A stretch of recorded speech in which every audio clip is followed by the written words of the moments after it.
우리 한번 서로 인사할까요? 평안하세요. 인사하겠습니다.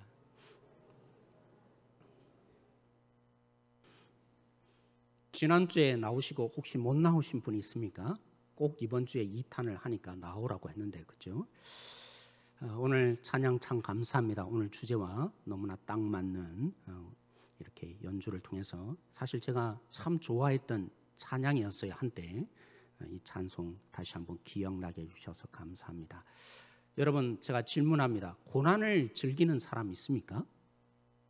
고난을 좋아할 사람 있습니까? 어때요? 비정상적인 사람이 아니고는, 그렇죠? 어떻게 편한 길보다 고난의 길을 선택하겠습니까? 좋은 길이 있고 나쁜 길이 있다면 여러분 어느 걸 선택하죠? 당연히 우리는 좋은 길을 선택하는 것이 지혜로운 거 아니겠습니까? 근데 오늘 야고보가 다른 성경을 보시면 인사말이 있어요. 어떠어떠하고 칭찬이 어떠어떠하다 이렇게 되어 있는데, 오늘 야고보는 처음 시작부터 명령으로 시작합니다. 그 명령이 뭡니까? 시험을 만나고 고난을 당할 때 뭐 하라고요? 기뻐하라. 어떻게 이럴 수가 있는 거죠? 그것도 그냥 기뻐해야지 말씀이 이러니까. 그래서 결단을 해서 기뻐하면 어떻게 온전히 기뻐하는 거겠습니까? 그건 진짜 온전이라는 것은 우리의 지성과 감성과 의지 모든 것을 다해서 기뻐해야 온전히 기뻐하는 거 아니겠습니까? 근데 어떻게 오늘 야고보는 처음부터 하는 얘기가 뭐라고요? 너희가 믿음을 잃게 되는 시험을 만날 때가 있을 텐데 그때 뭐 하라고요? 기뻐하라고요. 그것도 온전히 기뻐하라.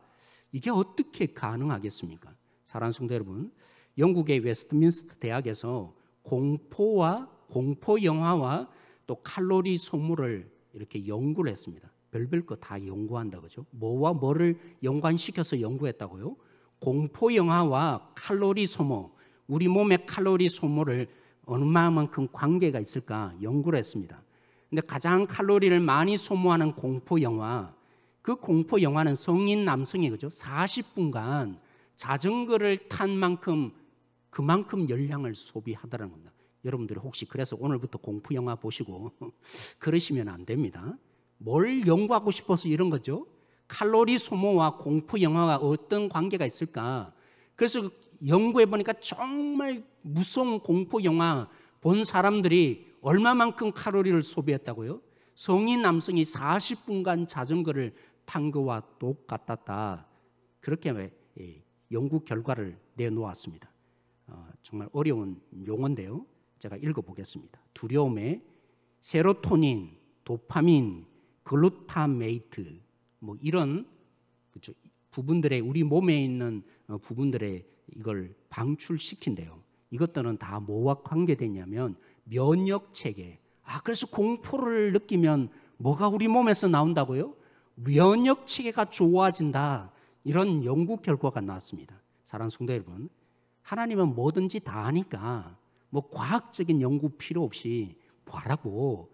오늘 이 웨스트민스터 대학에서 연구한 것처럼 그래서 고난을 즐거워하라고 하나님이 이 야고보 선지자를 통해서 우리에게 사도를 통해서 말씀해 준 것일까요? 어떻습니까? 여러분, 개는 땡땡하다라는 프로그램을 제가 좋아한다고 했습니다. 제가 그래서 꼬박꼬박 봅니다. 교육학적으로 굉장히 우리에게 시사하는 바가 크더라고요. 이번 주에는 유기견, 그 개에 낳았던 강아지를, 그죠? 기르는 한 청소년의 사연이 나왔습니다. 혹시 보신 분들 있습니까? 저는 그게 굉장히 묵상이 되었어요. 들개가 된 어미, 그러니까 사람을 좋아할 일이 있겠습니까? 사람을 보면 공포심을 느끼고 도망가는 거죠. 새끼가 그 모습을 보면서 학습이 되었지 않겠습니까? 그러다 보니까 주인 외에, 그렇죠, 모든 사람에 대해서 공포심을 느낍니다. 사람을 좋아하지 않습니다. 그래서 주인 외에 가까이 오면 무는 거죠. 덥석 무는, 가까이 하지 말라고 그렇게 하는 상황이 벌어지는 겁니다. 그래서 어떻게 하면 이 부분들을 교정시켜 줄 수 있을까? 사람이 결코 무서운 존재가 아닐까? 그걸 교정하는 단계를 제가 보았습니다. 3가지 단계를 거치더라고요. 첫 번째는 그 개 대통령이라는 그 사람이 두꺼운 장갑을 끼고 몸을 만지는 겁니다. 야, 사람 별거 아니야, 두려워하지 말라고. 그런데도 처음에는 그게 교정이 안 되고 계속해서 어려움을 주는 거죠. 두 번째 단계는 더 어려운 스트레스를 받게 했습니다. 목줄을 매는데 가장 목줄 중에서 강아지들이 싫어하는 쇠사슬로 된 목줄을 두 번째 단계로 매게 한 것입니다. 그리고 마지막에는 어떻게 했냐면 그 목줄을 매고는 그죠? 강아지도 살아야 되는데 물 속에 들어가면 얼마나 이 자기가 살고 싶어서 바둥바둥 해야 하는 상황이겠습니까? 가면 갈수록 스트레스를 주는 더 어려운 상황을 만들어 준 것입니다. 그런데 참 신기하더라고요. 강도가 강할수록 스트레스를 받는 강도가 점점 강해지는데 그 전 단계들에 대해서는 뭐 할까요? 아무것도 아닌 것처럼 반응하는 거죠. 강도가 높아질수록 그 전에 덜했던 그 강도의 스트레스는 아무렇지 않은 것처럼 강아지가 반응을 하는 거 보면서 제가 묵상이 되었어요. 그렇구나. 우리 속담에도 있잖아요. 고생은 뭐 한다고요? 돈으로 사서도 한다. 사랑하는 성도 여러분, 오늘 하나님이 정말 우리의 인생 보면 고생을 합니다. 고난이 있습니다. 물론 그리스도인으로 고난 당하는 거 말고요, 우리가 이 땅에 살아가는 한 고난이 없는 삶은 있을 수가 없습니다. 아담의 후손이기 때문에 우리는 당연히 죽지 않고는 평안해질 수 없는 삶을 우리는 살 수밖에 없습니다. 그래서 하나님이 이 능력을 기르라고 앞으로도 수많은 고난을 만날 텐데, 그러니까 고난 속에 뭘 배우는 거예요? 스트레스를 경감시키는 능력이 가져지는 거죠. 그래서 오늘 하나님이 우리에게 이런 능력을 갖춰주는 훈련을 하기 때문에, 그래서 앞으로 더 많은 고난을 당할 우리의 삶을 아시기에 너희들이 이런 훈련을 당하니까, 그러니까 오늘 말씀에 너희들이 고난을 만나거든 특별히 믿음을 잃게 되는 어려운 상황을 만날 때 뭐 하라고요? 기뻐하라, 이 말씀을 하신 걸까요? 결코 그렇지 않습니다. 오늘 앞에 나타났던 고난이 주는 육체적인 유익이 있습니다. 그 고난을 통해서 우리는 큰 능력, 앞으로 닥치게 될 고난을 이겨낼 그 능력을 훈련받을 수 있는 기회가 물론 주어집니다. 하나님이 오늘 야고보 선지자를 통해서, 사도를 통해서 말씀하신 너희가 고난당할 때 기뻐하라는 이 말씀은 그런 의도가 결코 아닙니다. 물론 이런 유익이 있지만 오늘 너희들이 믿음으로 살지 못하게 만드는 그런 고난을 당할 때 기뻐하라고, 온전하게 기뻐하라고, 그 이유가 과연 무엇이겠습니까? 예수님이 이미 말씀하셨죠. 우리 하나님이 누구시라고요? 아빠 하나님이라고요. 아빠 하나님 말이 무슨 말입니까? 우리에게 가장 좋은 것을 주시는 아빠 하나님이라고요. 그래서 우리는 그 하나님을 믿을 때, 그 하나님을 바라볼 때 기대할 수 있는 거죠. 지금 상황은 고난의 상황이고 기대하지 못한 어려움의 상황이지만 아빠 하나님이 뭐하고 계시죠? 우리에게 가장 좋은 것을 주시기로 역사하고 있는 시간이기에, 그래서 믿음의 눈을 열고보면 우리는 기뻐하고 기대할 수 있습니다. 이게 다가 아니야. 앞으로 우리에게 어떻게 하나님이 역사하셔서 이 속에 우리에게 가장 좋은 것으로 만들어 주실까, 그 하나님을 믿을 수 있기에 그 하나님 때문에 우리는 기뻐할 수 있는 거죠. 고난 중에 왜 우리가 기뻐할 수 있습니까? 바울의 얘기로 돌아간다면 로마서 8장에 말하잖아요. 모든 것이 합력하여 뭐 하신다고요? 선을 이루어 가시는 것이 하나님이시라고. 그렇죠. 지금에는 낭망하게 하고 좌절시키는 그 모든 것도 합력하여서 하나님은 뭘 만들어내십니까? 선을 이루십니다. 우리 가운데 가장 악한 부분이 아니라 가장 선한 길로 하나님이 이끌어 가실 것이기에 우리는 기뻐할 수 있다는 것입니다. 그런데 오늘 말씀에 어떻게 이걸 표현합니까? 오늘 3절 4절에 이렇게 달리 표현했습니다. 뭐 한다고요? 우리에게 이 시련, 시험의 시간이 우리로 하여금 인내를 만들어낸다고요. 그 인내 과정 속에서 우리를 결국 목표하는 바가 뭡니까? 궁극적으로 우리를 가장 아름다운 창조물로 하나님이 만들어내신다고요. 이 땅에 가장 위대하고 보배로운 존재로 하나님이 그래서 역사하고 있으니까 하나님이 우리를 고난 속에 내던지시고 어떻게 믿음으로 잘 사나 지켜보시는 하나님이 아니라 우리가 당하지 말아야 될 것 같은 피하고 싶은 그 고난 속에 하나님이 역사하고 있는데 어떻게 역사한다고요? 우리를 가장 아름다운 존재, 조금도 부족함이 없는 존재로 하나님이 만들어 가시기에 이는 하잖아요. 그래서 너희들이 기뻐하라는 거죠. 여러분 혹시 하나님의 열심이라는 오래전의 책입니다.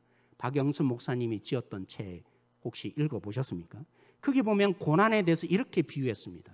어느 한 나무가 불에 던져졌는데 장인이 그죠? 뭔가를 아름답게 조각해내는 장인이 그 나무 정말 보잘것없는 쓸모없는 그 부직갱이 나무를 끄집어내었습니다. 그리고는 뭐 했겠어요? 불타버린 부분을 잘라냅니다. 또 가지 중에 필요한 부분을 잘라냅니다. 그리고 사포로 그죠? 매끈매끈하게 이렇게 갈아내는 거죠. 그리고 그 몸에 아름다운 장식으로 새깁니다. 근데 정작 그 고난을 당하는 부직갱이는 뭐라고 합니까? 차라리 날 불태워서 죽게 내버려 두지 왜 나를 끄집어낸 거냐고. 그랬으면 그냥 편안하게 만들어주지 왜 나에게 칼질하고 톱질하고 또 이렇게 자르고 사포질하고 또 이렇게 하면서 내 몸에 있는 부분까지 잘라내는 그 고난을 당하게 하는 거냐고. 고난만 볼 수밖에 없는 그 부직갱이 나무가 자신을 향해서 이런 작업을 하는 장인을 향해서 불만을 터뜨렸죠. 근데 알고 보니까 그 모든 고난이 뭐였어요? 가장 아름다운 작품, 누구도 만들어낼 수 없는, 처음에는 쓸모없는 불에 던져지는 부직갱이에 지나지 않았지만 그렇게 자르고 톱질하고 사포질하고 또 그리고 파내는 이 과정을 통해서 하나님이 너무나 아름답게 만들어 가신다. 이게 고난의 비밀이다 라고 박영수 목사님이 설교하며 도전했죠. 그렇습니다, 사랑하는 성도 여러분. 오늘 왜 하나님이 이 야고보 선자에게 처음부터 그 얘기를 한 것입니까? 우리가 당하는 이 고난, 우리가 당하는 눈물, 하나님이 가만히 내버려 두신 것이 아니라 우리를 최고의 작품으로 만들어 가시는 하나님의 손길이 있다고 말입니다. 제가 종종 그 설교를 했습니다. 사람 안 바뀐다, 이 말에 속지 말라고.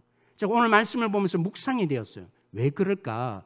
왜 사람이 안 바뀐다고 우리 모두가 교회 다님에도 설득당하고 있을까? 왜 우리는 그렇게 이해하고, 왜냐하면 그 모습만 봐왔으니까요.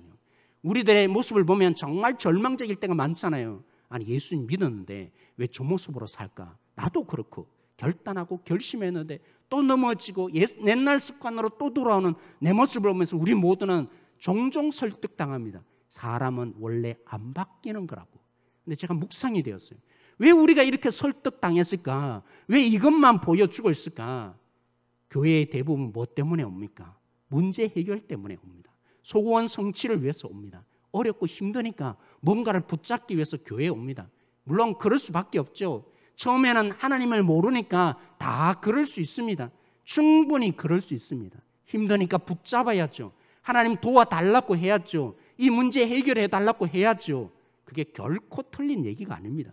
네, 여러분 1년이 지나고 10년이 되었는데도 20년이 되었는데도 여전히 뭐합니까? 문제 해결 소원 성취로 하나님을 바라보고 그렇게 요청하고 사는 거죠. 근데 오늘 말씀해 보십시오. 하나님의 목적하는 바가 뭡니까? 하나님이 우리를 처음부터 구원하실 때 계획하신 목적이 어디 있습니까? 문제 해결 소원 성취가 아니라 우리를 하나님의 온전한 사람 만드는 데 있다고요. 그러니까 우리의 목적과 하나님의 목적이 계속적으로 일직선으로 달리니까 하나님은 우리를 뭐 하고 싶어 하세요? 하나님의 모습을 갖춘 사람 만들고 싶어 한다고요. 우리를 죄에서 끄집어내셔서 이제 천당 가는 정도가 아니라 예수의 모습을 보이고 싶어 하신다고요. 주님을 닮은 사람으로 만들고 싶어서 우리를 그 죄악에서 끄집어내셨다고요. 그런데 우리의 목적은 어디 있습니까? 예수님을 왜 믿어요? 왜 기도해요? 여전히 우리는 지금 보여지는 이 고난 좀 없애고 싶어서, 평안히 살고 싶어서, 문제 해결하고 조금 더 나은 삶, 물론 맞죠. 그게 틀렸다는 말이 아닙니다. 그런데 하나님의 목적하심이 뭐라고요? 예수님 믿는다는 건 뭘 뜻합니까? 내 목적이 이제는 하나님의 목적으로 바뀌어지는 거잖아요. 함께 일치가 되잖아요. 하나님의 이 목적에 맞춰지면 뭐 할 수밖에 없어요?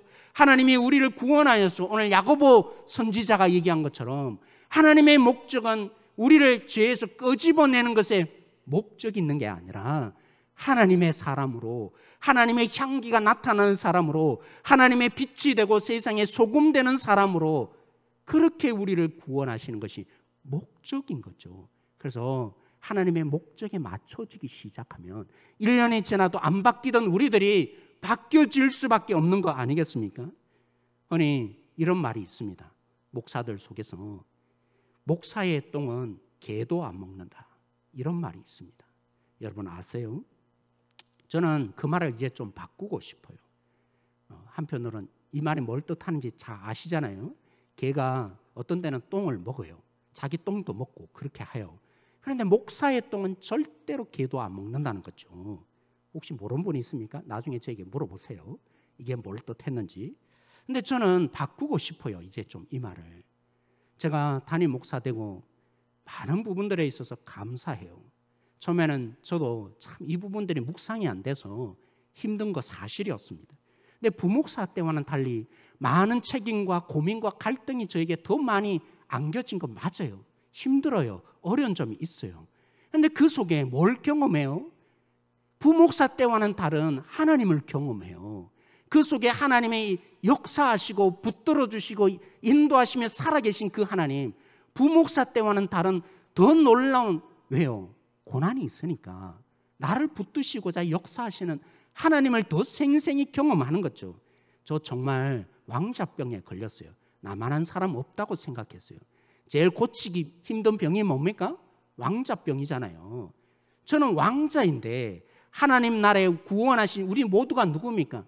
하나님이 왕이시니까 우리는 왕자였는데 왕자로 사는 게 아니라 왕자병에 걸려서 그렇게 사는 죄였어요. 근데 담임 목사 되고 보니까요, 정말 제가 보잘것없는 존재더라고요. 그걸 깨닫는 거죠. 나는 진짜 나 같은 사람 없는 능력자로 알았는데 정말 모난 존재고 부족한 존재라는 것을 고난을 겪고 어려움을 겪으면서 내 실체를 점점 깨달아가기 시작하는 거죠. 심지어는 그죠? 이해하고 들었어요. 종종 아내가, 딸이 얘기합니다. 아빠 사람 되어가는 것 같아. 그 말은 이제 충분히 이해하시죠, 그죠? 요즘 그 얘기를 들어요. 옛날과 달라져 간다는 거죠. 아빠의 모습을 보면 사람 되어 간다. 그 말을 저에게 해주는데 저는 한편으로는 얼굴이 붉어지기도 하고 기쁘기도 한 거죠. 그래서 저는 이렇게 바꾸고 싶어요. 목사의 똥은 개도 안 먹는 게 아니라 목사의 똥은 뭐냐면 하나님의 사람 만드시기 위해서, 그래서 저에게 있는 가장 값진 걸 불태우는 그 부산물이다. 그래서 가장 값진 게 목사의 똥이다. 이상하네요. 이렇게 제가 말씀드리고 싶어요. 사랑하는 성도 여러분, 이렇게 하나님이 가장 좋은 것을 주시기 위해서 역사하니까, 그래서 우린 기뻐할 수 있어요. 고난을 만나는 가운데 합력하여 선을 이루시는 그 하나님을 바라보기에 무엇보다도 하나님의 목적하신 바가 뭐라고요? 구원의 궁극적인 의미, 우리를 하나님의 사람으로 절대로 바뀔 수 없는 우리를 바꾸어내기 위해서 하나님이 역사하고 있으니까 나로서는 안 되어서 로마서 7장에 말한 것처럼 오락 공고한 사람일 수밖에 없는데, 나로서는 결심해도 결단해도 나를 죽인다 할지라도 죽을 수 없는 우리였는데, 이 고난 속에 하나님이 역사하셔서 하나님의 온전한 사람으로 바꾸어 가시니까 기뻐할 수 있는 거죠. 그런데 이게 쉽습니까? 이게 진짜인데, 이게 진리인데 막상 고난 당하면 저도 싫어요. 그렇게 안 하고 싶어요. 피하고 싶어요. 내 감정은 그 고난에 반응하잖아요. 슬퍼지고 아파지고 힘겨워지는. 그래서 그 감정에 내가 사로잡히고 내 의지는 그치, 믿어야지, 이렇게 살아야지, 기뻐해야지 하는데 머리로는 다 이해되는데도 불구하고 내 몸은 어떻게 반응해요? 고난 피해야 될 거 아니냐고, 고난은 없어져야 될 거 아니냐고, 슬프지 않냐고, 그 고난을 왜 즐길 수 있는 거냐고, 말도 안 되는 일이라고. 우리가 말씀하는 이 말씀의 진리와 우리의 실제 삶이 너무나 달라질 수밖에 없잖아요. 그래서 오늘 마지막 절에 이 표현이 등장하는 겁니다. 왜 갑자기 고난 얘기하다가 구하라, 지혜를 주시는 하나님께 구하라, 이 말이 갑자기 등장했겠습니까? 오늘 하나님이 아시는 거죠. 기뻐해야 된다. 날 믿고 좋은 거 주시는 아빠 하나님을 믿고 기뻐하자. 오늘 요청하시잖아요. 하나님이 우리에게 협력하여 선을 이루시는 그 하나님, 나를 좀 믿고 기뻐하자. 하나님 말씀해 주시잖아요. 우리를 도저히 바뀌어지지 않는, 나로서는 도저히 내 자신이, 사람은 절대로 안 바뀌는 존재임을 확인할 수밖에 없는 우리였는데 하나님의 역사에서 바뀌어 가시는 이런 놀라운 기적 베푸시는 하나님을 볼 때 기뻐하자. 하나님 말씀하지만 막상 고난 당해 보십시오. 기뻐할 수 있습니까? 이 진리를 믿지만 그게 실제가 잘 안 되는 거예요. 그래서 오늘 5절 말씀에 이 말씀이 그래서 있는 거예요. 우리 같이 한번 다시 읽어보기를 원합니다. 같이 읽겠습니다. 시작. 너희 중에 누구든지 지혜가 부족하거든 모든 사람에게 후히 주시고 꾸짖지 아니하시는 하나님께 구하라. 그리하면 주시리라. 솔로몬이 그죠? 내가 너 뭐 줄까? 알아들을 수 있는 길을 주세요 했는데 하나님이 뭐라고 하셨어요? 내가 너에게 지혜를 주라. 왜 들을 수 있는 길인데 오늘 지혜를 주신다고 했을까요? 이 지혜가 오늘 5절에 말하는 그 지혜 아닙니까? 제가 예전에도 한번 언급했는데 진짜와 가짜 오늘 얼마나 그죠? 더더욱 그런 것 같아요. 가짜의 선전들이 얼마나 많은지 이게 뭐가 진짜인지 오늘 또 우리 장로님 기도한 대로 정치 지도자들이 서로 이게 진짜라면서 다투고 있는데 그걸 듣고 있는 우리는 뭐가 진짜일까? 잘 모르잖아요. 가짜가 판을 치는데 지혜가 뭡니까? 진짜와 가짜를 구별하는 능력이 지혜인 거예요. 그래서 분별이라고 성경에 기록되어 있어요. 분별하기만 할까요? 진짜를 아는데 오늘 우리가 어떻다고요? 기뻐해야 되는데 내 삶의 상황에 기뻐하지 못해요. 내 감정 때문에 기뻐할 수 없어요. 내 삶의 상황에 보여지는 이 현실 이게 진짜인 줄 뻔히 알면도 저거 가짜다. 나를 속이는 거다. 하나님이 나에게 역사한다. 뻔히 알고도 뭐해요? 난 자꾸 가짜에 속는다는 거죠. 분별하는 정도가 이게 진짜다. 분명히 분별하고도 그렇게 잘 못 살아요. 그래서 지혜가 뭡니까? 오늘 구할 때 주신다는 지혜가 뭡니까?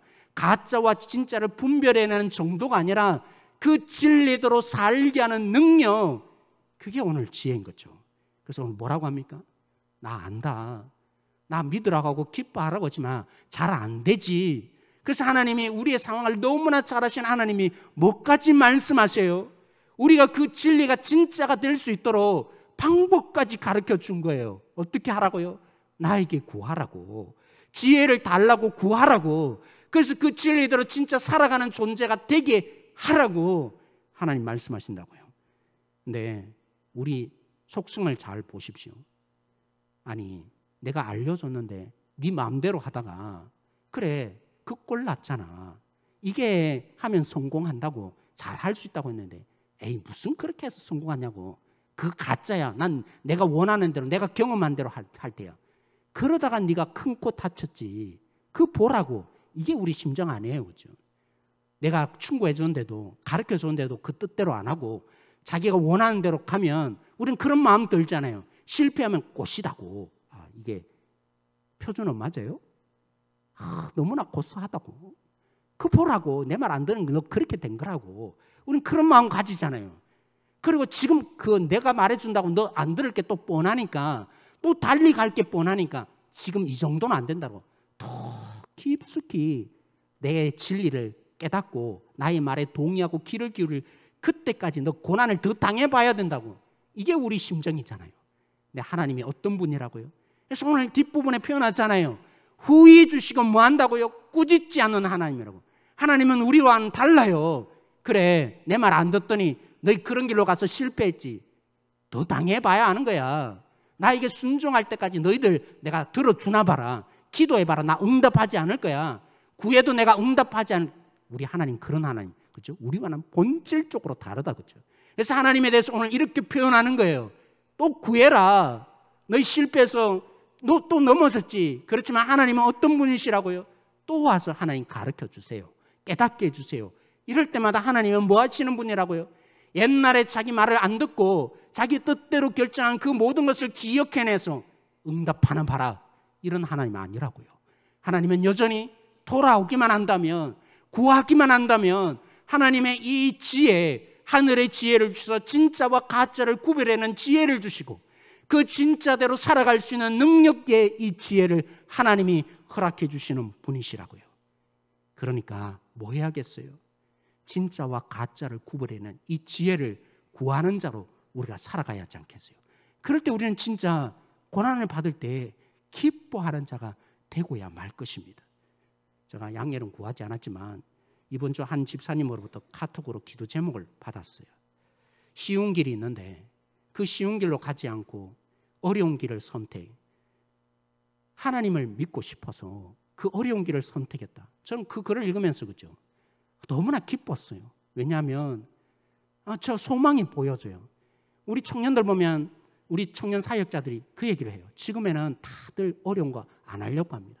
그래서 리더자가 없다는 거예요. 리더가 없다는 거예요. 교회마다 큰 교회도 대형 교회도 지금 청년들의 리더가 없는 상황이 닥쳐 제가 너무나 절망감을 느꼈어요. 야, 한국교회 정말 미래가 없다. 지금 다 교회들이 청년 사역자가 이토록 힘든데 야, 이 앞으로 어떻게 할 거냐. 그런데 그 청년을 보면서 저는 소망을 품었어요. 어떻게 했죠? 쉽고 편한 길이 있는데 그거 선택하면 더 나을 수 있는데 그렇지만 하나님을 믿기에 어려운 그 선택의 과정을 택하였다. 근데 택하면 다 끝납니까? 실제로 모든 것이 다 해결됩니까? 어려워진 거죠.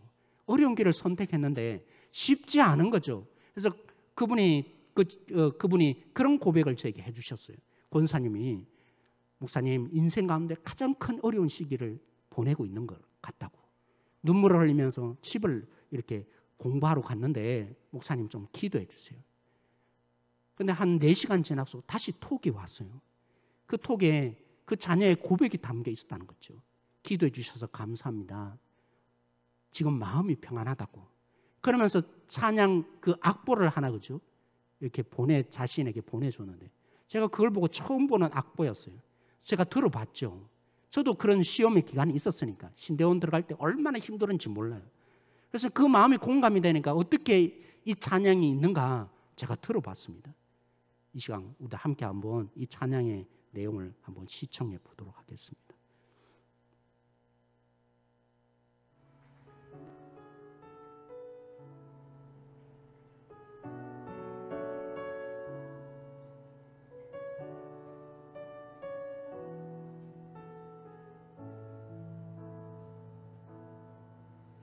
내게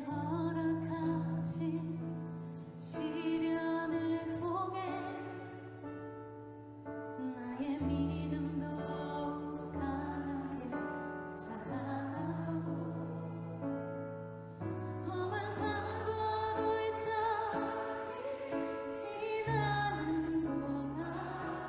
지나는 동안 주께 더 가까이 나를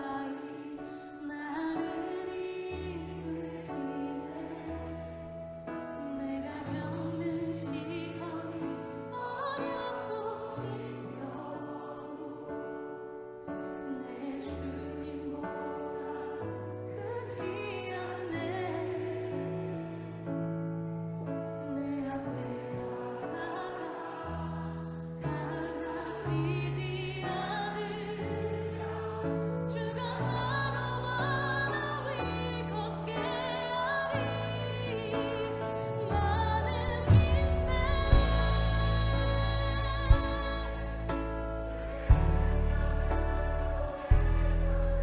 믿으십니까?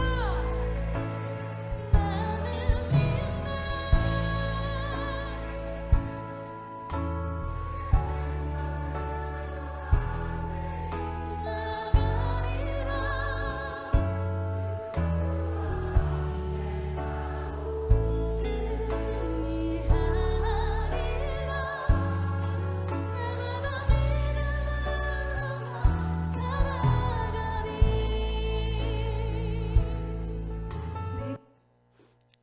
제가 가사를 한번 다시 불러드리겠습니다. 내게 허락하신 시련을 통해 나의 믿음도 강하게 자라나고 험한 산과 골짜기를 지나는 동안 주께 더 가까이 나를 이끄시네. 내가 겪는 시험이 어렵고 힘겨워도 내 주님보다 크지 않네. 내 앞에 바다가 갈라지지 않으면 주가 나로 바다 위 걷게 하리. 나는 믿네 주님의 능력으로 내 삶 새롭게 되리. 나는 믿는 주님의 능력으로 담대히 나아가리라. 주와 함께 싸워 승리하리라. 날마다 주님으로 나 살아가리. 말씀을 맺습니다. 하나님의 우리와 함께하는 한 고난은 결코 고통이지 않습니다. 우리를 불행하게 만드는 그 자리, 없어져야 될 자리 결코 아닙니다. 왜요? 가장 좋은 것을 주시는 하나님이 우리를 최고의 작품으로 만드시고 계시는 손길이 있기 때문입니다. 심지어 우리가 지혜가 없거나 또 죄로 말미암아서 당하는 고난이라 할지라도 하나님이 사랑하시기에 징계하시는 거 아닙니까? 뭐 하시려고요? 하나님의 사람 제대로 만들어 가려고. 그렇게 가면 안 된다고 내버려 둘 수 없어서 하나님이 징계하시는 그 자리이기에, 심지어 죄로 말미암아 당하는 자리라 할지라도 하나님의 우리를 놓치지 않는 사랑이 그 속에 있는 것이기 때문입니다. 그런데 어때요?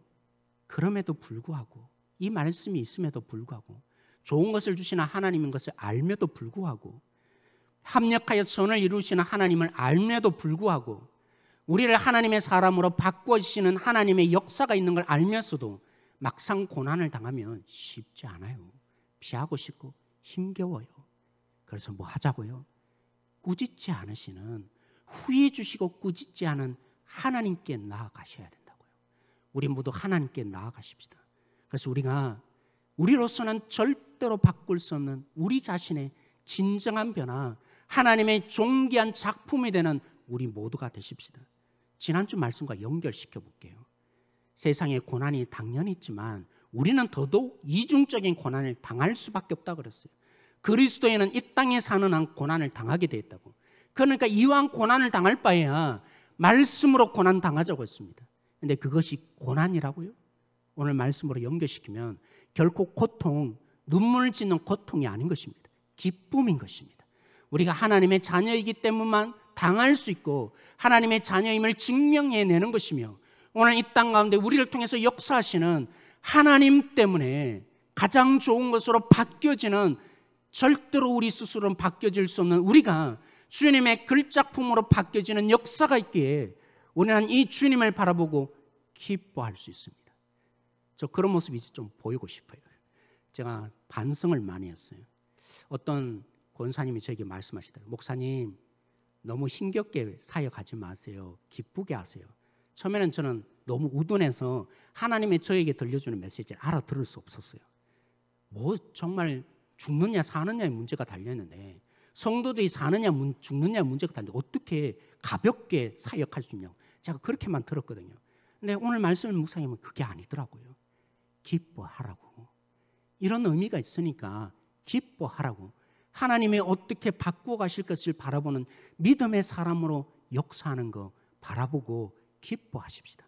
행복한 교회, 행복한 성도, 우리 함께, 물론 말은 그런 뜻은 아니지만 주님으로 인해서 좋은 것으로 주시는 하나님을 바라보고 선으로 바꾸시는 하나님을 바라보고, 무엇보다도 우리를 하나님의 사람으로 만들어내시는 그 하나님을 붙잡기 위해서 기도의 자리로 들어가십시다. 우리는 그럴 수 없는데, 알면서도 안 되는 우리이기에, 그래서 이 코로나 시대 본질로 돌아가십시다. 오늘 이 시대도 여전히 말씀과 기도가 사역의 전부가 되어지도록 오늘 우리에게 그렇게 요청하시는 본질로 돌아오라고는 하나님의 그 부르심에 응답하는 자로 말씀으로 돌아가십시다. 그리고 기도로 우리의 이 말씀이 실제가 되게 하십시다. 말씀이 왜 실제가 안 됩니까? 왜 지킬 수 없는 것입니까? 기도하지 않으니까. 기도하면 지혜를 주신 하나님으로 실제가 되는데, 그 경험들을 겪는 우리가 되어서 우리 교회가, 우리 성도들이 이제는 말씀이 실제가 되는 진정한 기뻐하는 성도 한 사람 한 사람 되어지길 소망합니다. 오늘 말씀 우리 생각하며 욥이 당하였던 그 고난 속에 고백했던 거죠. 우리 찬양으로 먼저 한번 찬양하십시다.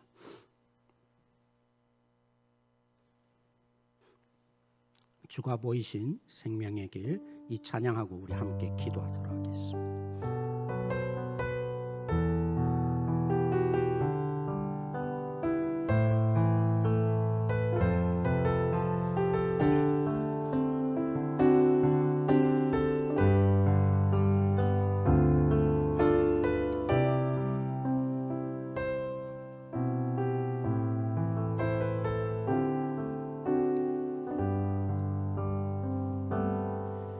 주가 보이신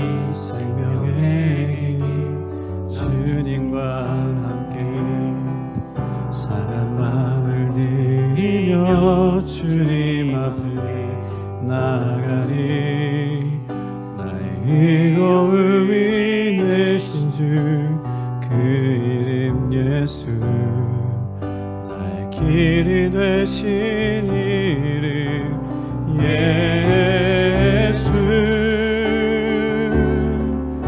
나의 길 오직 그가 하시나니 나를 발견하신 후에 내가 정금같이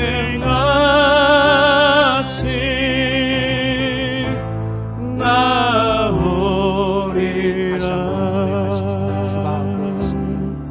주가 보이신 생명의 길 나 주님과 함께 상한 마음을 들이며 주님 앞에 나가리. 나의 의로움이 되신 주 그 이름 예수 나의 길이 되신 이름 예수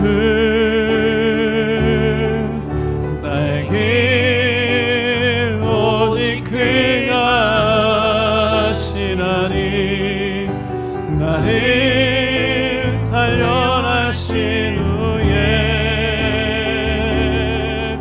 내가 정금같이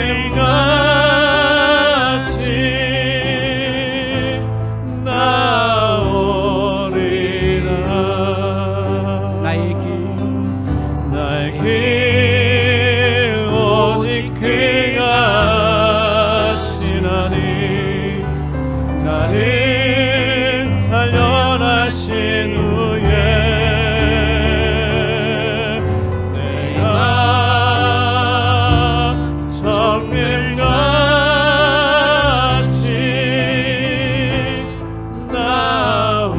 나오리라. 우리 함께 이 시간 기도하십시다. 좋은 것을 주시는 하나님, 이 믿음을 달라고 기도하십시다. 때로는 피하고 싶은 고난의 고생 속에, 상처 속에 있습니까?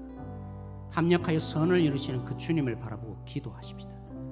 무엇보다도 우리로서는 죽어도 바뀌어질 수 없는, 그래서 오락 공고한 사람이 되어질 수밖에 없는 우리의 인생 속에, 이 고난 속에 내버려 두신 것이 아니라 하나님의 작품으로, 자랑으로 바꿔 가시는 이 하나님에 대한 믿음을 달라고 기도하십시다.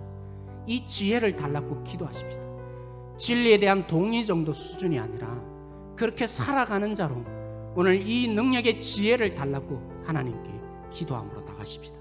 그래서 오늘 우리 교회를 통해서 이 땅의 죽음에 처한 이 많은 수많은 존재들에게 이게 진짜임을 보여주는 성도로, 이 코로나 시대에 모두가 힘들어하는 오늘 이 시대에 진짜를 보여주는 성도로 우리를 세워달라고, 이 교회들을 놓치지 말아달라고, 이 한국교회를 주님께서 놓치지 말아달라고 우리 주여 한번 부르짖고 기도함으로 나가겠습니다.